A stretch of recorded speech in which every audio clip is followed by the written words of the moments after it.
Hi, hello, good day everyone. I am Rijal Danti and I am going to report my assigned topic on the earliest heroes, the Cyclops Polyphemus. So the objective, at the end of this reporting, the students should be able to know what happened in the story and to know about Cyclops Polyphemus and the other characters of the story. And now, let us proceed to its introduction. The first art of this story goes back to the Odyssey. The second part is told only by the 3rd century, the Alexandrian poet Theocritus. The last part could have been written by one except the satirist Lucian in the 2nd century AD. At least 1,000 years separate the beginning from the end. Homer's vigors and power of storytelling, the pretty fancies of Theocritus, the cynicism of Lucian, illustrate their degree to course of Greek literature. And let's proceed. Who is Polyphemus? Polyphemus is the one-eyed giant son of Poseidon and Thausa of Greek mythology. He is also one of the Cyclops described in Homer's Odyssey. His name means abounding in songs and legends. Polyphemus first appeared as a savage, man-eating giant in the book of Odyssey. And then let's proceed to the story. I made some PowerPoint to summarize the story to make it shorter and understandable. So, the Cyclops Polyphemus. First, all the monstrous forms of life which were first created, the 100-handed creatures, the giants, and so on, were permanently banished from the earth when they had been conquered, with the single exception of Cyclops. So, at the first, the 100-handed creatures were created. And so they conquered the earth except sa Cyclops, the one-eyed Cyclops. Next, all of them became the favorites of Zeus and gave them home in a fortunate country. So those creatures being created first are being favorite of Zeus. Next, civilized men learned to build far-sailing ships. Ages after Prometheus was punished. Prometheus, a titan who is chained and tortured by Zeus for stealing the fire from heaven and giving it to the humankind. So, ang mga civilized men is nakalearn na sila paghimo og mga far-sailing boats after sa punishment ni Prometheus katong titan nga nangawat og fire from heaven. Gitorture siya o gi-change siya ni Zeus kay lagi gihatag niya ang fire sa humankind. And the next, a Greek prince, Odysseus, beached his boat to the dangerous island and had the hardest battle when he is on his way home. So, after atong nakagama na sila og mga sailboats, naay usa ka prince, a Greek prince nga si Odysseus ning sail padung sa dangerous, delikado kaayo nga island, and niya naka-encounter siya og battle pagpadung na niya pauli. And then, Odysseus and his men found out a cave which looks like inhabited. While nagsail sila, is nakakita sila og kanang cave, langob nga murag wala na bitaw gipuy-an. And then, Odysseus, together with his 12 men, explore it looking for food because they need it.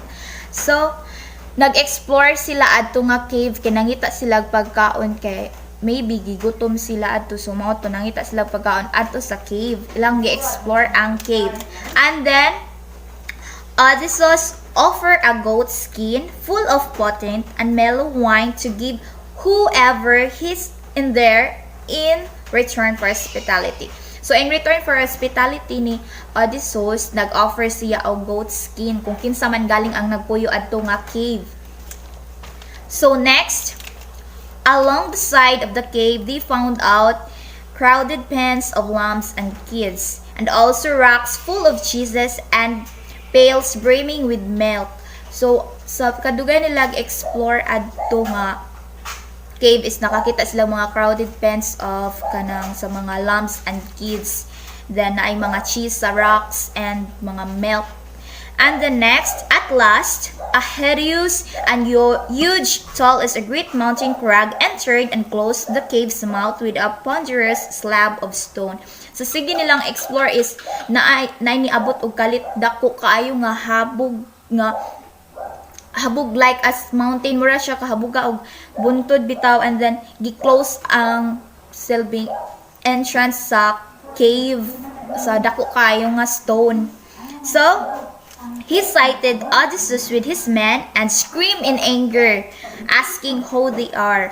So, sa katong ning abot nga hideous, huge nga creature is nakita niya si Odysseus together sa iyahang mga kaubanan ug nasuko siya, nangutana siya og kinsa mo, are you pirates nganong ning abot mo sa ako ang territory nga na tong huge hideous tall as mountain. And then only Odysseus answered, but the hideous, huge, tall as great mountain crag doesn't care who they are. So si Odysseus ra ang nitubag ing anak si Odysseus nga mga tao ni Zeus nga na. Then pero sa pagkadungog sa hideous monster is that murag wala siya paki og kinsa na si Zeus, kay lagi iyahang gikuan is mas labaw pa siya sa tanang gods. So next, with that, he started killing each man. After he satisfied, he stretched himself out across the cavern and slept. Sumoto, pag human og tubag ni Odysseus is nag-start ang monster is di pangpatay niya ang mga kaubanan ni Odysseus handod na. Satisfied siya, natog siya, nag-atang siya sa baba sa langob. And then, during the long, terrible night, Odysseus faced, he think some ways on how to escape there. So, sa kadto nga kagabiuna nga na face ni Odysseus is nagsige siya gunahuna og unsaon niya pag-escape didto nga cave. By the time flock gathering, the entrance walked the Cyclops up. Odysseus had no idea at all but watched two more of his company die. So katong nagka-gather na sila ni Odysseus sa kaubanan niya, nakamata ang Cyclops. So pagkamata sa Cyclops is gipangpatay na sad niya ang mga kauban ni Odysseus. So wayon laing mabuhat si Odysseus kundi ang pagtan-aw lang nga gipangpatay nagpatay-patay sa Cyclops ang iyang mga kauban. And then at last a plan shaped into Odysseus' mind. So naay ni come up nga plano si Odysseus. Sumoto, Odysseus cut off a good piece from the timber that lays near the fence and sharpened it and hardened the point by turning it round and round into the fire together with his men. So, na siya nakitaan nga pwede gamito nila sa kuan sa ilang opponent sa Cyclops. Ilaha ning gi-sharpen, gihaita nila, and then gipa-harden ang tumoy, kanang gidangka sa kayo until ma-harden siya and then ma-sharp sa kauban niya ay ang mga men. So, as the Cyclops came back, Odysseus offered him with wine as what he has planned. Odysseus continued pouring him some wine until get drunk and sleep. So, moto part sa plan ni Odysseus is murag makiginom siya sa Cyclops. So, moto iyahang gi-offeran ang Cyclops og wine until nga nahubog ang Cyclops, nakatog. So, moto nakatog na ang Cyclops. Odysseus and his men did their plan. They heated the point they made into the fire until it burst into a flame and hit the red hot spike right into the Cyclops' eye. So, mao na to sa pagkatog na sa Cyclops is ilang nagibuhat ang ilang plano. Katong ilang ginama nga gi-sharpened o gi-hardened is ilahang gidangka na sad sa kayo until ning baga na siya og kadto moy ilahang gidugsak sa mata sa Cyclops. And mo to nadugsak na ang mata sa Cyclops. The Cyclops screamed and tried to catch them when they tried to get away. Nisyagit ang Cyclops sa maybe sa kakurat or sa kasakit, and then gitry niya o kanang babag sila ni Odysseus, pero naka-escape jud sila Odysseus. Until Odysseus and the rest of his men successfully escaped from the cave and leave a word to the Cyclops. So, successful ang plano nila ni Odysseus. Naka-escape jud sila sa cave, pero sa medyo kanang naka-escape na sila, nagbilin og istorya si Odysseus towards sa Cyclops. Ni ana si Odysseus nga, Cyclops, dili pa di ay enough imuhang strength, imong power para mo pildi na mong mga men. Ana siya niya. And then, the word stung Polyphemus to the heart. So natandog, pagkadungog ni Polyphemus, the Cyclops, adto sa giingon ni Odysseus, murag natandog iyang heart adto, murag siya nasakitan, murag na-touch si Cyclops. Sunod, the giant could do nothing and sat blinded in the shore. Kaya wala may mahimo ang Cyclops, lingkod na laman siya, pero mo lagi iyang blinded na siya kay lagi gi-put out man ni Odysseus iyang eye. And then, centuries passed. The Cyclops was still the same, a frightful monster but blind because Odysseus put out his eyes. So, mga centuries na ang nakalabay, mao gihapon ang Cyclops, kahadlukan gyapon siya nga monster, pero ang nakalahi lang is blinded na siya kay gikuha like put out ni Odysseus iyang eye. He soon changed because of his love to the charming, mocking sea nymph Galatea. So mo to kanang nausab na ang Cyclops kay tungod sa iyang love sa usa ka sea nymphs nga ginganan og Galatea.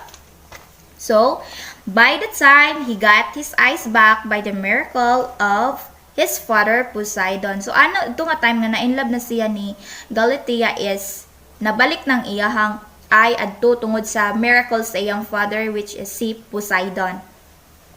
And the next, Cyclops sit reached into the shore, but this time he is not very killing people, only singing mournful love songs to soften the heart of the sea nymphs. So, magsige naglingkod-lingkod si Cyclops sa shore, pero dili na siya ingon nga pareha sa una nga mupatay og mga men. But kana magsige na lang siya kanta-kanta to express his love towards the sea nymphs nga giganlan og si Galatea. And the next, Galatea turned kind not because of what Polyphemus called her on his song, but because she fell in love with the hideous one-eyed creature. So kadugan na-soften na ang heart ni Galatea na dili kay tungod sa mga gikanta ni Polyphemus nga she's charming, yan ang mga exquisite nga mga kanta ni Polyphemus para niya, but na-inlove siya sa kung unsa si Polyphemus, a one-eyed creature. So, next, hapit na tamahuman. When Galatea prudently reflected that he was the son of Poseidon, she told her sister Doris not to despise and say scornful words towards the Cyclops. So, na-discover ni Galatea di ay nga si Polyphemus, anak di ay ni Poseidon, which is the king of the sea, the god of the sea, nga kinahanglan jud respetoon, dili bitaw kanang istorya-istoryahan og dili mao. Iyang giingnan iyang sister adto nga mo istorya ang na magbuhi og istorya nga makapasakit ni Polyphemus. So then, but in the end, Polyphemus never warned Galatea. So sa katapusan, wag gyapon na angkon ni Polyphemus si Galatea kay she fell in love with a beautiful young prince named Acis. Kay si Galatea di ay is na in love sa usa ka young prince nga ginganlan og Acis. Ug tungod adto, Polyphemus get jealous and killed Acis. So tungod kay na in love man si Galatea ni Acis, nagselos si Polyphemus, moto gipatay ni Polyphemus si Acis. After gipatay ni Polyphemus si Acis, Acis changed into a river of gold. So pagkamatay ni Acis, na change siya into a river of gold. So moto nag-end sa story. Wala na dito gibutang nga na in love pa si Polyphemus og lain except ni Galatea. Hasta sad si Galatea. So that's all for my reporting. I hope you understand and learn something. Thank you!